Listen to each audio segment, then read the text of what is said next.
Last जी, अब बताएं अली जफर साहब। चाह रहा था सर कि इसको अपोज करना चाह रहा था मैं, क्योंकि और उसकी वजह मेरी लाइल्मी है। ये जो डैम्स हैं ये बड़े अहम प्रोजेक्ट्स हैं।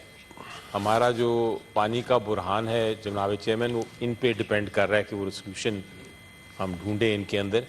ये जो चीज़ें कही गई हैं शायद दुरुस्त हों शायद ना हो, लेकिन हमारे पास किसी किस्म के हकायक नहीं। हम वैसे ही एक रेजोल्यूशन पास कर रहे हैं समझे सोचे बगैर। मेरा ख्याल है कि पहले बेहतर ये होता कि हम पता कर लेते कि हुकूमत का क्या इस पे मौक़िफ़ है, इन इश्यूज़ पे क्या उनका ख्याल है, और फिर हम फैसला करते या रेजोल्यूशन पास करते, क्योंकि रेजोल्यूशन सेनेट की एक आम चीज़ नहीं होती। मुझे तो इसको मैं अपोज सिंपली इसलिए कर रहा हूँ कि मुझे लाइल्मी, मैं इग्नोरेंट हूँ कि ये हकायक इसका क्या इफेक्ट होगा इन प्रोजेक्ट्स पे अगर हमने ये रेजोल्यूशन पास की। अगर ये चीजें मान ली वैसे जाएं, अभी कुछ बोलना चाह रहे हैं जी फॉर्मर मिनिस्टर, इसलिए अपोज करना चाह रहा था कि थोड़ा सा तहम्मुल से हम ये बेशक पास वो मिनिस्ट्री वैसे इस पे जवाब अभी देगी जी वो आप मेंबरों को हम सर्कुलेट भी कर देंगे जी जी जी।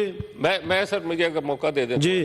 अली जफर साहब को अगर मेरे लिए इंतहाई मोहतरम है, अगर लाइल्मी है तो फिर पढ़ के आया करें, और अगर और इस तरह की बात इतने मोहतरम फ्लोर के ऊपर इस तरह की बात करके आपने पीटीआई की प्रेजेंटेशन की है इस वक्त, और पीटीआई के हवाले से आपने अपोज किया। अब मैं अगर थोड़ा सा अगर आप चाहें तो मैं ब्रीफ कर दूं जी। सर, इस वक्त मैं आपका तहे दिल से शुक्रगुजार हूं।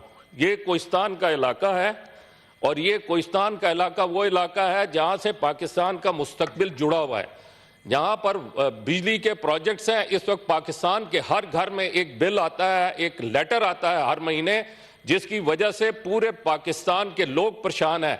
और वो बिल है बिजली का बिल, जिसकी वजह से, और वो बिल किस वजह से आ रहा है? बिजली की कॉस्ट ज्यादा है। ये बिजली की कॉस्ट अगर कम करनी है तो वहां पे प्रोजेक्ट लगने हैं।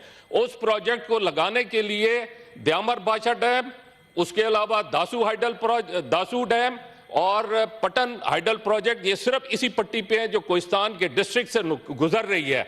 और कोहिस्तान के डिस्ट्रिक्ट की सिचुएशन ये है कि मैं आपसे सिर्फ एक छोटी सी बात करूंगा। पिछले दिनों मैं कंदिया में था।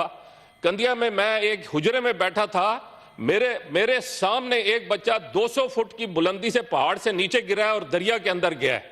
उसको जाके हमारा गार्ड था, उसने दरिया में छलांग लगा के उसको बाहर निकाला है, और वो तकरीबन हम समझ रहे थे कि शायद उसकी डेथ हो चुकी है, लेकिन अल्हम्दुलिल्लाह उसको वक्त के ऊपर हॉस्पिटल पहुंचा दिया गया और अभी मेरी इत्तला के मुताबिक बच गया है। सर, वहां पे जिंदगी सिसक रही है, रोड नहीं है, पुल नहीं है, सेहत के मसाइल हैं, तालीम के मसाइल हैं। पहाड़ों से लकड़ियों से बांध के औरतों को ऊपर से नीचे लाया जाता है और उनको एबटाबाद और पिंडी और पेशावर के हॉस्पिटल में पहुंचाने की कोशिश की जाती है। इस वक्त कंदिया बंद, दुबेर बंद, रनोलिया बंद, क्याल बंद, सियू, पटन के दर्रे, जदखड़, उथुर नाला, ये सारे इलाके जो हैं बंद रहे हैं और अपनी मदद आपके तहत खोले गए हैं वहां पे अपने तौर पे रोडें बना के। मैं सिर्फ ये कहना चाहता हूं कि ये इतने इंपॉर्टेंट इलाके हैं जहां पर ये इस रेजोल्यूशन के अंदर मैंने जिक्र किया है कि इनके वेलफेयर के पैसे इस वक्त वाडा वालों के पास पड़े हैं, वो पैसे लगाएं। उन्होंने क्यों नहीं पैसे लगाए अभी तक? उन्होंने वहां पे एक मस्जिद में और कुछ छोटे मोटे काम किए, जबकि इस वक्त अरबों रुपए की रकम उनके पास पड़ी है। मैंने क्या कहा है? मैंने कहा है 32,000 रुपया इस वक्त मिनिमम वेज है। वो मिनिमम वेज उनको मिलनी चाहिए या नहीं मिलनी चाहिए? बिल्कुल मिलनी चाहिए, उससे ज्यादा मिलनी चाहिए।